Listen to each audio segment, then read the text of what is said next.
एक छोटे से गांव में, जिसका नाम था आनंदपुर, चारों ओर हरियाली और शांति का साम्राज्य था। इसी गांव में रमेश नाम का एक किसान रहता था। रमेश बहुत ही मेहनती और ईमानदार इंसान था। उसके पास थोड़ी सी जमीन थी जिस पर वह दिन रात लगन से काम करता था। रमेश के पास ज्यादा दौलत नहीं थी, लेकिन जो कुछ भी था वह उसके लिए अनमोल था। अरे प्रिया, जल्दी से खाना दे दो, मुझे खेतों में जाना है। हाँ जी, मैं आपका खाना अभी निकाल देती हूँ। लेकिन सुनिए जी, आप इतनी जल्दी में क्यों हैं? आप तो ऐसे परेशान हो रहे हैं जैसे किसी खास जगह पर जाना हो। प्रिया, मुझे आज एक खास जगह पर जाना ही है। आज मुझे सेठ गोविंद राम ने अपने घर पर बुलाया है। क्या आपको सेठ गोविंद राम ने बुलाया है? भला ऐसा क्या खास काम आ गया जो उन्होंने आपको बुलाया है? पता नहीं प्रिया, अब तो वहीं जाकर पता चलेगा कि उन्होंने मुझे क्यों बुलाया है। प्रिया रमेश को खाना देती है, उसके माथे पर हाथ फेरते हुए। सुनिए जी, आपसे एक बात कहनी थी। सेठ जी के घर से आप जल्दी ही घर आ जाइएगा। प्रिया, तुम ऐसा क्यों बोल रही हो? कोई बात है क्या? मैं नहीं चाहती कि आप ज्यादा देर तक घर से बाहर रहें। रास्ते ठीक नहीं हैं और अब ठंड भी पड़ने लगी है। अच्छा ठीक है, मैं समय पर घर आ जाऊंगा। इतना कहकर रमेश घर से चला जाता है। वह दिन भर खेतों पर काम करता है, धरती से अपना पसीना बहाता है। जैसे ही शाम होती है, सूरज डूबने लगता है। रमेश सेठ गोविंद राम के घर जाता है। आओ आओ रमेश, कहो सब कैसा चल रहा है? सब ठीक है ना? और सब कामकाज कैसा चल रहा है तुम्हारा? सब बढ़िया है मालिक, बस इस बार खेती में थोड़ा ज्यादा मेहनत करनी है। सोच रहा हूं कि इस बार ज्यादा से ज्यादा उपज हो, ताकि अपने बेटे आदित्य को शहर भेजकर पढ़ा सकूं।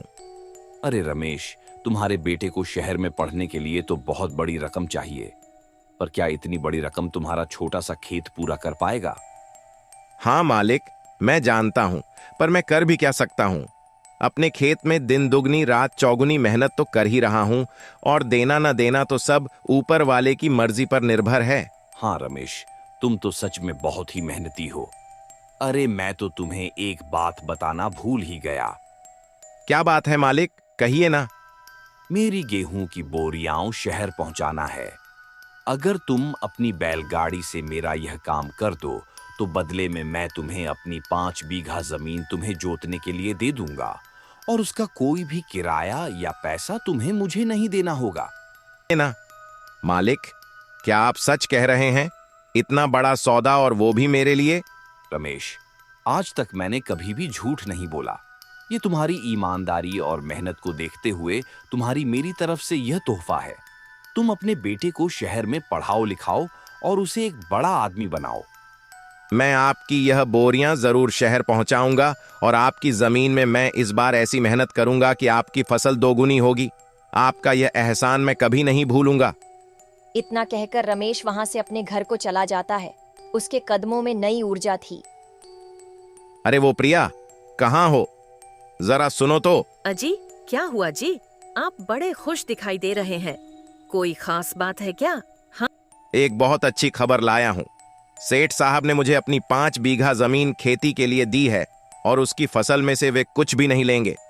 उसमें से जितना अनाज उगेगा वो सब हमारा होगा, पर इसके बदले में मुझे उनकी गेहूं की बोरियां अपनी बैलगाड़ी से शहर पहुंचाना होगा। हाँ जी, ये तो बहुत अच्छी बात है।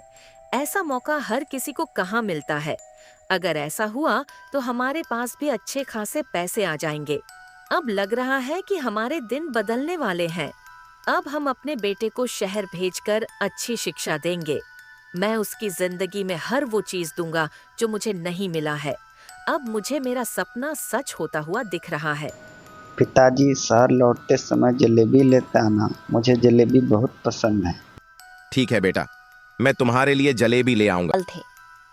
अगले दिन रमेश घर से जल्दी निकल जाता है और सेठ गोविंद राम के यहाँ जाता है। वहां से बोरियां अपनी बैलगाड़ी में रखकर शहर के लिए निकल जाता है। बोरियां लेकर रमेश शहर में किराना व्यापारी श्रीकांत के यहाँ पहुंचता है। तब श्रीकांत रमेश से कहता है, अरे रमेश, तुम्हारा यहाँ शहर में कैसे आना हुआ? तुम यहाँ क्या कर रहे हो?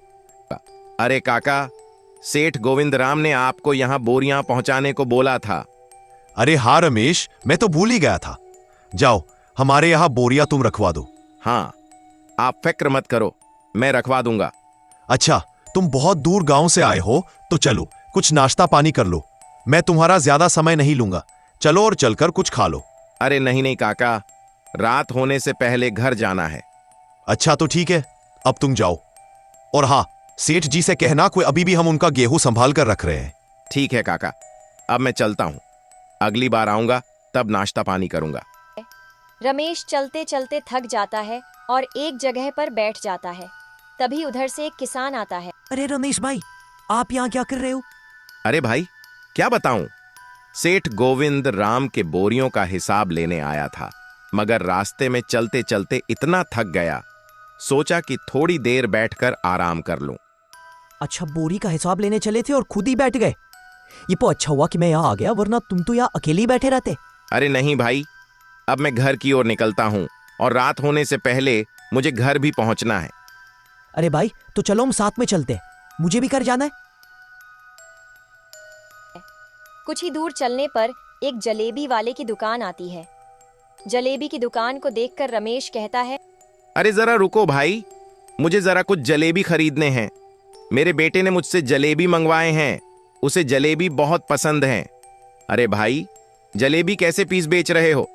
15 रुपए का एक जलेबी। अच्छा ठीक है, 5 जलेबी दे दो और थोड़ी नमकीन भी डाल देना। तुम यहीं रुको, मैं जलेबी लेकर आता हूँ। रमेश जलेबी और नमकीन ले लेता है और कुछ ही देर में चलते हुए वह अपने घर पहुंच जाता है। लो बेटा, जलेबी और नमकीन तुमने मंगवाए थे ना? अजी, आज इतनी देर कैसे हो गई?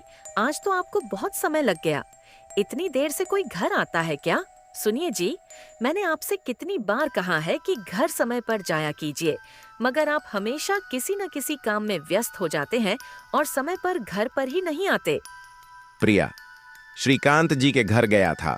उनकी गेहूं की बोरियों को शहर में पहुंचाना था। बोरियों को जगह जगह पर देने में देर हो गई, तब इतनी जल्दी घर कैसे आता? क्या प्रिया, काम में तो देर सवेर होती रहती है। चलो छोड़ो, अब मुझे खाना दो। अच्छा ठीक है, मगर आपको जलेबी नमकीन लाने की क्या जरूरत थी?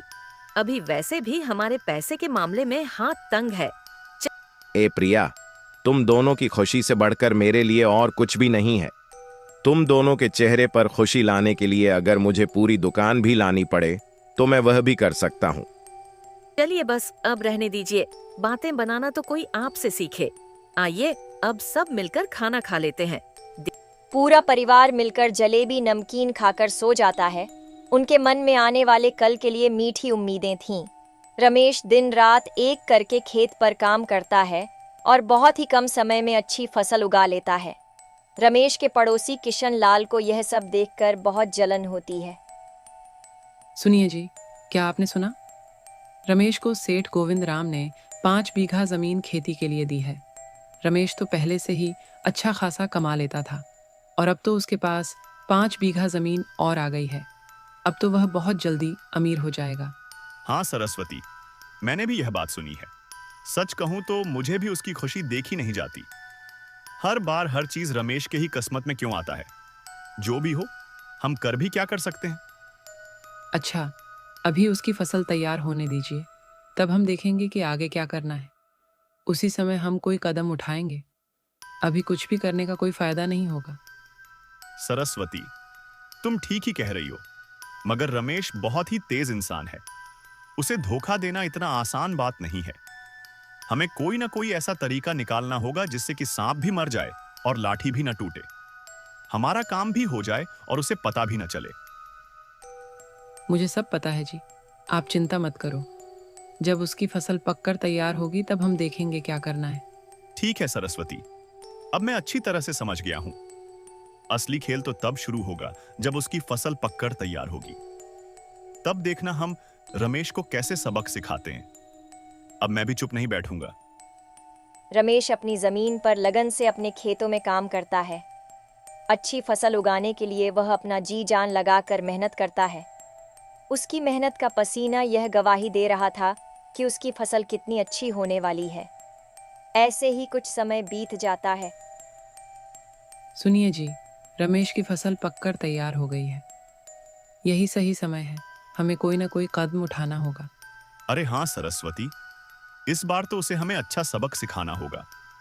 मगर मुझे समझ में नहीं आ रहा कि हम उसकी फसल को कैसे बर्बाद करें।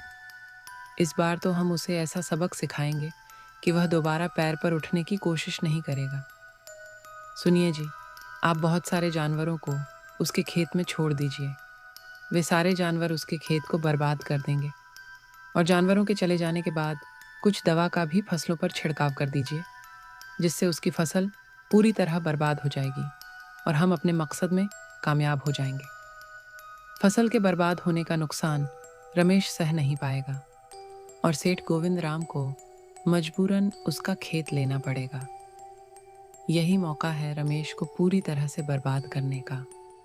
ठीक है सरस्वती, मैं पूरी तैयारी के साथ जाऊंगा और उसकी फसल बर्बाद करके ही आऊंगा। मगर सरस्वती, मुझे ऐसा करते किसी ने देख लिया तो मुझे थोड़ा डर भी लग रहा है। और रमेश की फसल पककर तैयार हो जाती है। उसके बाद रमेश का पड़ोसी किशनलाल रमेश के खेत पर बहुत सारे जानवरों को लेकर जाता है और उसके खेत में छोड़ देता है और खुद एक पेड़ के नीचे छिपकर ये सब देख रहा होता है। जब सारे जानवर चले जाते हैं तब किशनलाल फिर से आता है और फसल पर दवा का छिड़काव करता है, जिससे रमेश की फसल पूरी तरह बर्बाद हो जाती है। अगले दिन जब सुबह होती है तो रमेश और उसकी पत्नी प्रिया दोनों खेत पर जाते हैं। उनके चेहरे पर उम्मीद थी। देखिए जी, हमारी फसल तो पूरी तरह से बर्बाद हो गई है। आखिर ऐसा कैसे हो गया? अब हम क्या करेंगे? हम तो पूरी तरह से बर्बाद हो गए हैं। हाँ प्रिया, तुम ठीक ही कह रही हो। हमारी सिर्फ फसल ही नहीं बर्बाद हुई है, हमारे सपने भी टूट गए हैं। इस फसल को उगाने के लिए मैंने न दिन देखा न रात, और दिन रात लगातार मेहनत करता रहा, और वो एक झटके में हाय हाय सब बर्बाद हो गया। मैंने सोचा था इस फसल के हो जाने से मैं अपने बेटे को शहर में पढ़ने के लिए भेजूंगा, मगर अब तो फसल ही न रही। मेरे सारे सपने टूट गए। रमेश अपनी फसल की ऐसी स्थिति को देखकर बहुत ही मायूस हो जाता है। वह अंदर से बिल्कुल टूट जाता है। तब रमेश की पत्नी उसे हिम्मत देते हुए कहती है, सुनिए जी, आप मायूस मत होइए। जिसने भी यह किया है उसने हमारी हिम्मत को तोड़ने की कोशिश की है, मगर हम हार नहीं मानेंगे। हम मेहनत करने वाले लोग हैं, एक बार फिर से उठ खड़े होंगे। प्रिया, हमारी फसल का इस तरह से बर्बाद हो जाना कोई हादसा नहीं है, बल्कि किसी ने सोच समझकर यह काम किया है। कोई हमें आगे बढ़ता नहीं देखना चाहता है, मगर साजिश करने वाला यह नहीं भूले कि ईश्वर सब कुछ देख रहा है। ईश्वर की लाठी में आवाज नहीं होती, उसको एक न एक दिन अपनी करनी की सजा जरूर मिलेगी। कुछ दिनों बाद रमेश के घर सेठ गोविंद राम आता है। अरे, घर में कोई है क्या? रमेश, घर में हो क्या भाई? जरा बाहर तो आना। सुनो रमेश, मुझे पैसे चाहिए। मैंने अपनी 5 बीघा जमीन खेती करने के लिए दी थी, तो अब मुझे आधे पैसे दे दो। मेरे घर में जरूरी काम आ गया है। मालिक, मैं आपको कैसे बताऊं? मैंने दिन रात एक करके अच्छी फसल तैयार की थी, मगर पता नहीं कैसे फसल पकने पर किसी ने उसे पूरी तरह से बर्बाद कर दिया। मेरी सारी मेहनत बर्बाद हो गई। मेरे पास कुछ भी नहीं बचा मालिक। देखो रमेश, मेरे साथ झूठ बोलने की कोशिश मत करना। ये सारी बहानेबाजी मेरे साथ नहीं चलेगी। मैंने तुम्हें खेती के लिए इतनी बड़ी जमीन दी थी, और अब तुम पैसे देने का समय आया तो झूठ बोल रहे हो। मैं आपसे झूठ नहीं बोल रहा हूं, यह बात बिल्कुल सच है। मैं कोई बहानेबाजी नहीं कर रहा हूं मालिक। मैं तो खुद अपने बेटे को शहर भेजकर पढ़ाने का सपना देख रहा था, मगर मेरे सारे सपने धरे के धरे रह गए। मेरे सारे सपने टूट गए। देखो रमेश, मुझे तुम्हारे सपनों से कोई लेना देना नहीं है। मुझे तो बस मेरे पैसे चाहिए। अगर तुमने मुझे पैसे नहीं दिए तो तुम अपना खेत भी भूल जाओ। मैं तुम्हारी खुद की 5 बीघा जमीन भी अपने कब्जे में ले लूंगा, और अगर जरूरत पड़ी तो तुम्हारा घर भी ले लूंगा। सेठ गोविंद राम रमेश का घर और जमीन दोनों अपने कब्जे में ले लेता है। बेघर हो जाने के बाद रमेश अपने बीवी बच्चों को लेकर शहर की ओर चल देता है।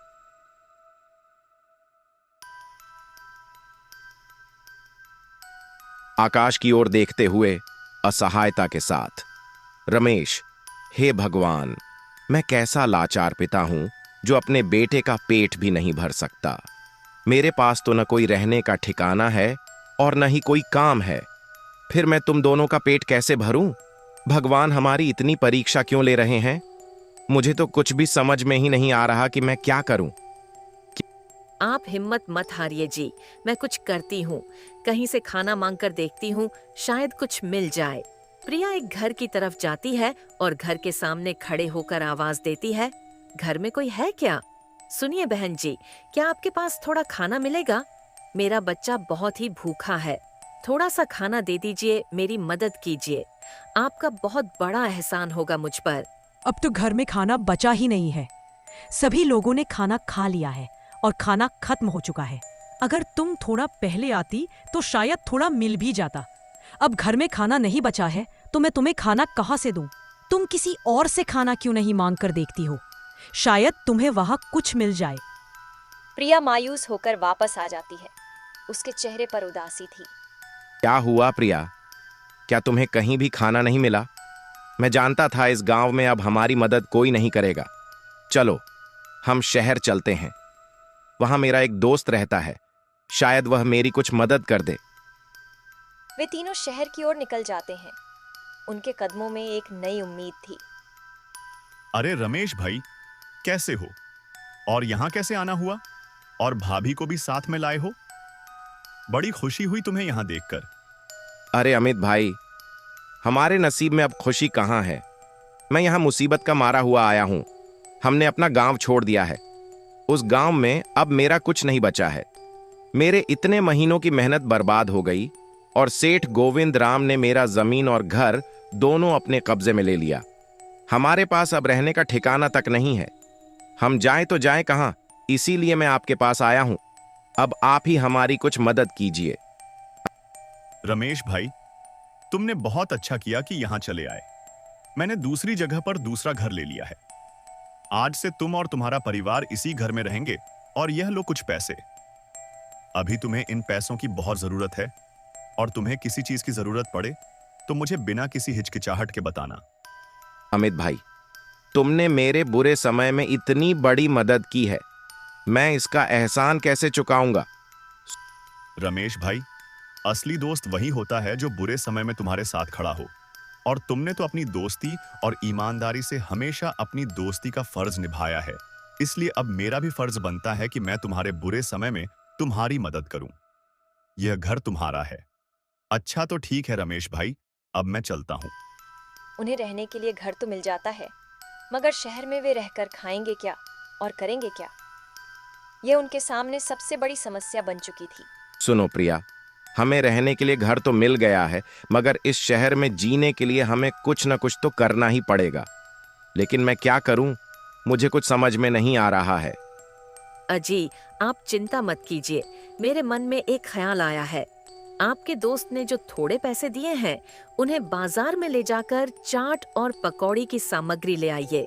हम चाट और पकौड़ी बनाकर बेचेंगे और अब सर्दियां भी शुरू हो रही हैं, तो लोग बड़े चाव से सर्दियों में गर्मा गर्म पकौड़े खाएंगे।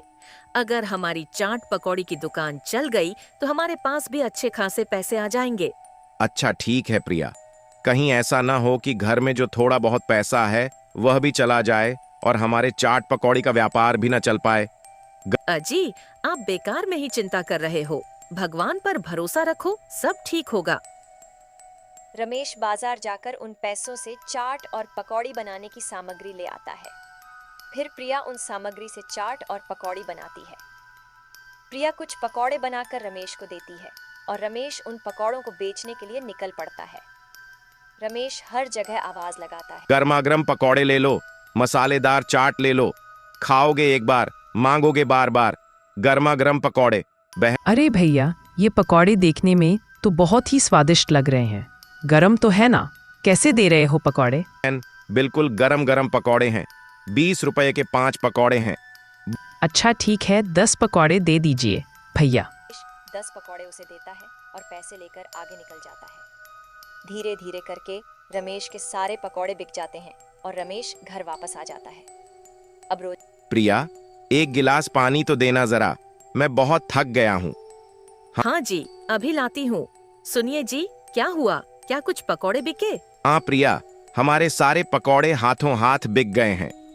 जाना, रमेश इस तरह से चाट और पकौड़ी बनाकर बेचता और रमेश का सारा सामान हाथों हाथ बिक जाता था। इस तरह रमेश का चाट पकौड़ी का व्यापार अच्छा खासा चलने लगा और रमेश की अच्छी आमदनी होने लगी और शहर में ही रमेश ने एक बड़ी चाट पकौड़ी की दुकान खोल ली, जिसका नाम रमेश की रसोई था। अब उनकी परेशानी बिल्कुल दूर हो चुकी थी। रमेश ने अपने बेटे आदित्य को बाहर पढ़ने के लिए भी भेज दिया था। अब उसके बेटे को अच्छी शिक्षा मिल रही थी। एक दिन रमेश को अपने गांव की बहुत याद आती है और वह अपनी पत्नी से कहता है, प्रिया, मुझे अपने गांव की बहुत याद आती है। शहर में तो भाग दौड़ की जिंदगी है, मगर हमारे गांव में एक अलग ही सुकून है। मुझे मेरे खेत की मिट्टी, गांव का वो अपनापन और मेरे खेत खलिहान सब बहुत याद आते हैं। अब तो हमारे पास पैसा भी है, तो हम सेठ गोविंद राम जी से अपनी पुश्तैनी जमीन वापस ले सकते हैं और हम एक नया घर भी बनाएंगे। ऐसा घर जहां उसके घर का हर कोना हमारे सपनों से भरा होगा। ठीक है जी, अगर आप चाहते हैं कि हम गांव में जाकर ही रहें, तो हम वहीं जाकर रहेंगे। वैसे भी वहाँ अलग ही सुकून है। रमेश अमित से बोलकर अपना गांव लौट आता है। वहीं दूसरी ओर रमेश के पड़ोसियों किशन लाल और सरस्वती की बहुत ही बुरी हालत थी। वे बहुत ही गरीब हो चुके थे। पास खाने के लिए अन्न का एक दाना नहीं था और उन्हें बीमारी ने चारों तरफ से घेर लिया था। उनके मन में बहुत ही पछतावा था। वे रमेश से मिलकर माफी मांगना चाहते थे।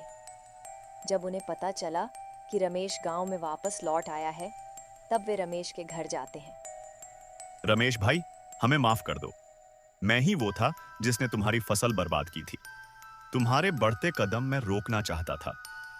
जलन ने मेरी आंखों पर पट्टी बांध दी थी, पर आज मैं उस पाप का बोझ नहीं उठा पा रहा हूं। रमेश, मेरी आत्मा हर दिन मुझे इस गुनाह के लिए कोसती है।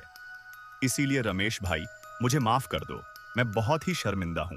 वो तुम थे किशन लाल, जिसने हमसे हमारा घर, हमारी खुशियां सब कुछ छीन ली थी। तुम्हारे कारण मेरे परिवार को कितनी तकलीफ झेलनी पड़ी, कितना संघर्ष करना पड़ा।